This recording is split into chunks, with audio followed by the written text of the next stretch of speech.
Guys, গত ভিডিওতে আমি আপনাদেরকে বলেছিলাম আমার সালামির টাকা দিয়ে আমি অনেক কিছু কেনাকাটা করেছি। সেই টাকারই সামথিং কিছু বেঁচেছিল, যেটার জন্য আমার হাত চুলকাচুলকি শুরু করে দিছিল। এটার জন্য আমি আবারও চলে গিয়েছিলাম বাজারে, আর কিছু জিনিস লাগবে এর জন্য। তো প্রথমে যে পটটা দেখলেন সেটা ছিল আমার বড় ছেলের জন্য একটা পানির পট, এবং এটা হচ্ছে আমার ছোট্ট ছেলের জন্য একটা পানির পট এবং একটা ছোট প্লেট। দেন এখন আপনাদেরকে দেখাবো আমার রান্নাঘরের জন্য একটা অয়েল জার নিয়েছি একটা। দেন হচ্ছে এবার দেখাচ্ছি আমার মেয়ের জন্য একটা পানির পট প্লাস একটা টিফিন কারি বাটি কিনেছি। আমি গত ভিডিওতে কিন্তু আপনাদেরকে এটা দেখিয়েছিলাম, এটা কিন্তু গত ভিডিওতে আমি নিয়েছিলাম, মানে গতবার নিয়েছিলাম।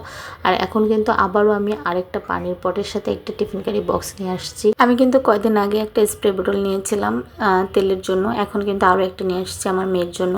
তো এবার নিয়ে আসছি আমি আমার হাজব্যান্ডের জন্য হচ্ছে একটা পানির মগ। ও হচ্ছে অতিরিক্ত বড় মগ ছাড়া পানি খেতে পারে না। এক মগ পানি খেলে যাতে তৃষ্ণা মিটে যায়, এর জন্য এটা নেওয়া। সবাই ভালো থাকো, আল্লাহ হাফেজ।